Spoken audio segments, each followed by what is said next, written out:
Stage 8 of the 2020 Tour de France is in the books, and again a fantastic stage for the second day in a row. Today we hit the Pyrenees for the first time at this year's race, and we had a trio of climbs including the Port de Zabalez, which was 12 kilometers at 7.5% before finishing on the ever-present fixture at the Tour, the Col de Perixx, which did provide us with our first real GC gaps among the leading contenders. But first, we did have a breakaway that waltzed up the road with Mitchelton Scott not interested in chasing for the stage win. That group included Ilnur Zakarin, it had Timmsoski, Carlos Verona, Nielsen Paulus, Nans Peters and Benoit Cosnefroy from AG2R, among a few other riders as well. They would gain around 12 to 13 minutes on the peloton at its maximum gap, and coming onto the Port de Zabalez, we really saw some gaps being made with Ilnur Zakarin really thought of as the best climber in that group. It was up to him to make some gaps and drop most of his competitors, and we knew from the start of today Zakarin is just a terrible descender. There's no other way to put it. He cannot go downhill. He really struggles on the downhill, so I thought he needed to gain a real advantage over his rivals in the breakaway in order not to get dropped on the descent. And over the top of the Port de Zabalez, we did have Ilnur Zakarin alongside Nans Peters of AG2R Le Mondial. The two strongest riders there, they had around a 25-second gap to Timmsoski. We had Søren Kragh Andersen, Carlos Verona and Nielsen Paulus. However, on that descent of the Port de Zabalez, we saw Zakarin dropped around 40 seconds to Nans Peters up the road, which really did show his lack of downhill ability. Nans Peters would go onto the Perixx, Zakarin would close the gap but dropped away again later on, and Peters would cruise downhill into the finish in Ludenviel, where he would win the second Grand Tour stage of his career after winning at the Giro last year and winning at his home Grand Tour. And Zakarin was even caught and passed by Timmsoski and Carlos Verona on the downhill as well. He ended up finishing fourth on the day, Scoins was second, and we had Verona in third. However, we did have a big GC battle in the group behind, and that started with about 40 kilometers to go on the stage. On the Port de Zabalez, we saw Thibaut Pinot dropping from the GC group, and the entirety of his team dropped with Pinot, helping him up that climb. It seemed he had some back issues. I'm not quite sure exactly what. I assume it's from his crash on stage 1. I think Marc Madiot has said post-race that really he is clearly struggling from that fall, and injuries picked up from the fall on stage 1. So a real shame to see Pinot now out of GC contention yet again. And I just didn't see this one coming today, but Pinot clearly struggling. I don't think he's going to abandon the race. He finished around 25 minutes down today, and it seems he's going to continue. But sadly, Pinot's fragility over 3 weeks again coming to the fore. But over the top of the Port de Zabalez, we saw Wout van Aert lead the peloton onto the downhill and into the foot of the Col de Perixx. What a ride by Van Aert. Unbelievable how he can win 2 stages in 3 days and then goes on to lead a really select group, reduced group of maybe 30 to 40 riders over the top of an HC category climb on the next stage. This man is incredible. However, he would then hand over to George Bennett, and we did see Tom Dumoulin coming to the front early on that climb, which I didn't expect to see. And initially, Alaphilippe launched the attacks, and then literally seconds later, we saw Alaphilippe completely bonking out the back of the peloton. So Alaphilippe, he clearly tries to attack too much for his own good. At least that was the case today. He is now out of the GC battle, losing I think 10 minutes to his rivals. And then we saw Dumoulin come to the front and Tadej Pogacar put in his attack, trying to gain time back after losing over a minute on the crosswind stage yesterday. I expected this, and it came pretty early on. Immediately, Primož Roglic and Nairo Quintana did follow. Bernal was pulling the likes of Aran, Lopez and Landa back in. Those groups would then join up again as Adam Yates was seen dropping out the back as well with Dumoulin. He just about clawed his way back into that main group, and we had around 10 to 15 of the GC riders back together before Tadej Pogacar again on the attack, and this time no one decided to follow him. At this stage, Richard Carapaz had clawed his way back into that group, and everyone else relied on the pace of the Ecuadorian to really hold the gap to Tadej Pogacar. However, he really did allow that gap to expand over 30 seconds, and clearly it was going towards a minute at one stage. I thought Pogacar could even be riding into yellow if they were over-reliant on Carapaz on the Col de Pau sword. However, we saw Landa and Richie Porte attack as well. They didn't get close to Pogacar, but they were allowed to go clear after losing time on yesterday's crosswind stage. Then, finally, we saw another attack from some of the guys at the front of the GC. Guillaume Martin was the man to attack past Carapaz. He was done for the day, and Martin is within 10 seconds of Yates. We saw Yates go at the back briefly, but again, Yates did get back in after Martin's attack, and we crossed the Pau sword with most of those GC guys still together. Pogacar still up the road. We had Landa and Porte with a slight advantage over the top. We saw Nairo Quintana looking very, very strong today. He attacked just over the crest of the climb.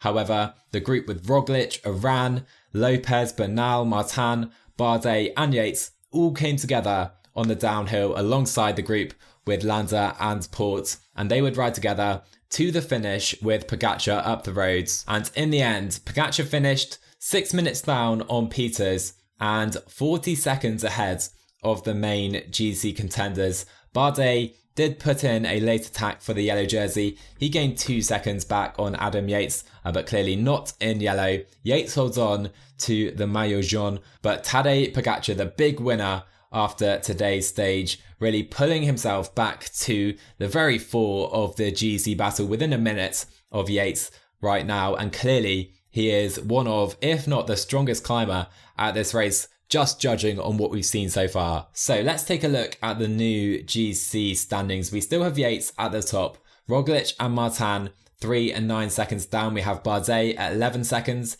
Then a small group of riders at 13 seconds. We have Egan Bernal, Quintana, Lopez and Rigoberto Urán, 4 Colombians at 13 seconds.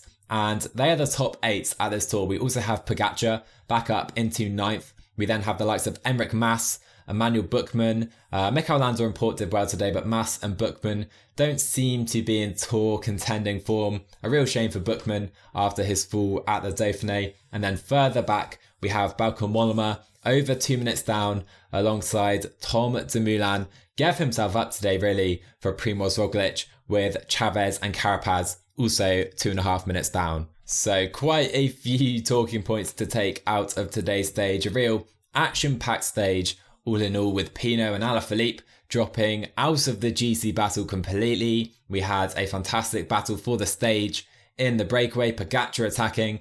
Honestly, so much to discuss, but let's start with the guys from the breakaway. And really, Ilnur Zakarin, he knew he's a poor downhiller. He struggled before on the descent. Everyone watching felt the same. We knew he needed an advantage over the top of those climbs. I think his mistake was assuming Nans Peters wouldn't attack him on the descent of the Port de Balez, and that is where Peters won today's stage. At that moment, Zakarin, I guess he thought those two would rise into the foot of the final climb together, and at that point Zakarin maybe thought he could try and put some time into Peters, but didn't work out that way. He is just not a good descender, and today the stage really didn't suit Ilnur Zakarin. I know Jan Hurt of CCC said he was thinking of going in the breakaway today, or at least he was going to try and get in the breakaway. However, they sent Zakarin instead.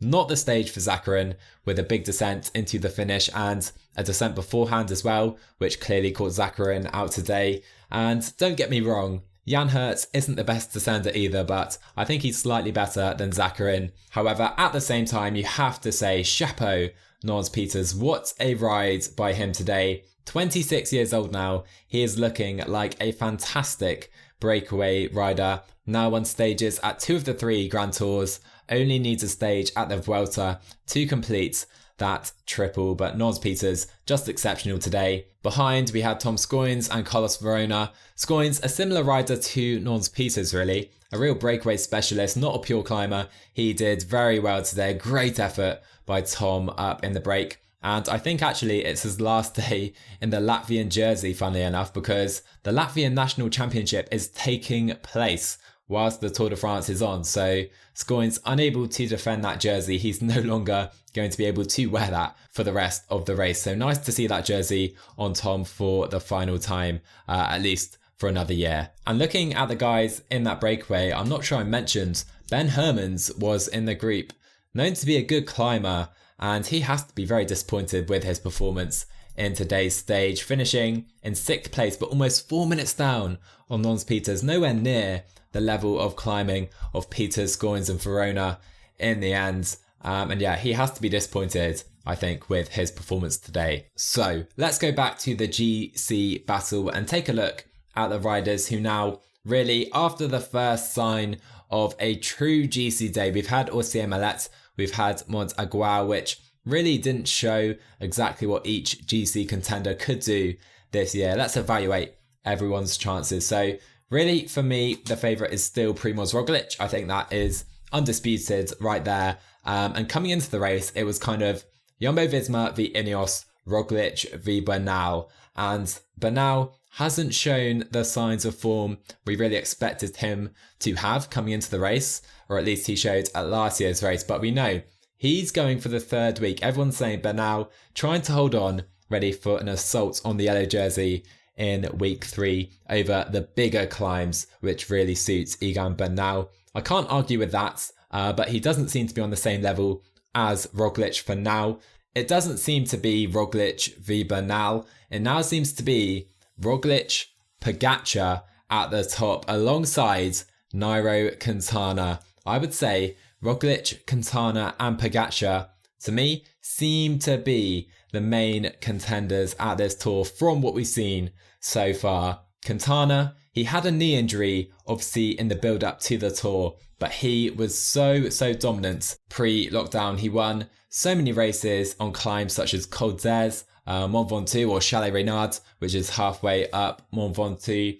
And he had that injury coming into the tour in Colombia in training, and he didn't seem to be showing that same form in the build-up to the tour. He DNF'd the Dauphiné on the final stage, but make no mistake, Nairo Quintana is a genuine contender at this Tour de France, which for me is so exciting to say. It's so good to see Nairo man riding aggressively, and we also know he's very good at high altitudes on the longer climbs as well. So for me, Nairo Quintana is right there with the main GC contenders. But in addition to that, Tadej Pogacar today showed he is one of the best climbers in form at the Tour de France. Still just 21 years old, and today's stage definitely suited him. Those 10-kilometer climbs, like Roglič, that we saw a lot at the Vuelta last year, where they both performed so well. I think Pogacar and Roglič perform very well on those types of climbs. So maybe we'll see him struggle in week 3 when we have some slightly longer climbs, but Pogacar, make no mistake, is again one of the top contenders at the 2020 Tour. And then looking behind those guys, I see the 4 aforementioned riders as the main contenders now for the yellow jersey. Behind those guys, we have Adam Yates, Guillaume Martin, we have Romain Bardet, who is riding very well as well, which I don't think many people expected him to really be there or thereabouts in the GC battle. Also, we have Superman Lopez and Rigoberto Urán. And I want to talk about Rigoberto Urán because he didn't look good at the Criterium de Dauphiné. That is for certain. He ended up 20 seconds in the Dauphiné, but almost 30 minutes behind eventual winner of the Dauphiné, his teammate, Dani Martinez. And of course, Martinez did fall on Col d'Azur, which hampered his GC ambitions. Maybe he's still feeling the effects of that fall. We also have Sergio Haguita of EF Pro Cycling. Many people tipped Haguita to do well in the GC. For me, I never really expected him to do well in the GC. I thought he was more of a stage hunter, KOM, maybe KOM jersey type of rider.